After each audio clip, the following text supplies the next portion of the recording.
Messieurs, bienvenue dans le moins pire forgeron, ou comme Ganesh dirait, ah putain mais qu'est-ce que je peux faire encore d'autre comme vidéo qui coûte pas beaucoup de temps et qui est facile à faire. Cette semaine messieurs, nous allons vous demander de forger une guillotine de voyage, parce que les Français sont tous fatigués de cette classe politique dirigeante totalement déconnectée, mais ils souhaitent tout de même aller en vacances, d'où l'appellation guillotine de voyage. Messieurs, on se revoit dans 3 émissions de Sébastien Lecornu, c'est-à-dire dans 4 jours. Une guillotine de voyage, j'avais jamais entendu parler de ça. Non, chez nous tout ce qu'on a c'est quoi? C'est un Monopoly de voyage qui est dans la Range Rover, quand on fait 8 heures de route pour aller chez mes beaux-parents dans l'Ohio. Ouais mais ces derniers temps on y va beaucoup moins parce qu'ils sont morts.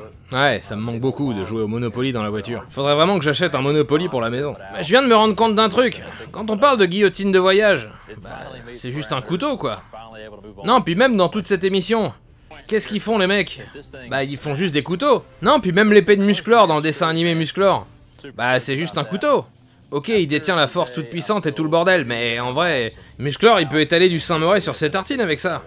Pardon hein, je suis un peu philosophique aujourd'hui, mais c'est juste que j'ai beaucoup de mal à digérer le coming out de mon cousin. Ah, il nous a dit qu'il se sentait sagittaire, alors que pour moi, ça a toujours été un Gémeaux.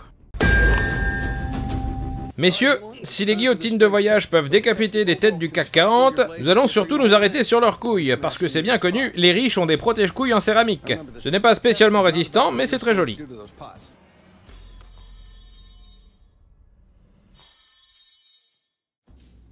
Ça perd l'hypopète.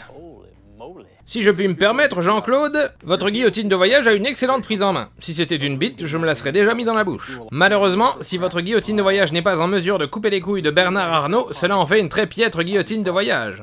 Messieurs, le propre d'une guillotine de voyage est de pouvoir couper en toutes circonstances, et aussi dans de rares cas, de pouvoir s'étaler de la crème solaire avec. Malheureusement, la lame de Jean-Claude ne répond pas à ces critères. C'est pourquoi Jean-Claude, vous êtes disqualifié. Vos enfants seront remis à l'assistance publique, et votre femme va divorcer et se remarier avec un TikToker qui teste les meilleurs restaurants de poulet crosti du Val-de-Marne. Ouais, évidemment, je suis un peu déçu, mais toute cette émission n'est-elle pas un divertissement salutaire face à l'inexorable avancée du temps qui nous amène un peu plus chaque jour vers la mort? Charles-Étienne, toutes mes félicitations, vous êtes le moins pire forgeron de cette semaine. Vous avez gagné votre poids en bonbons Haribo halal, ainsi qu'un poster dédicacé de Benjamin Netanyahou. Encore toutes nos félicitations.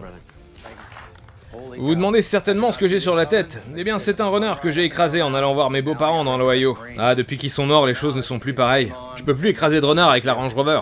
Franchement, ça me manque.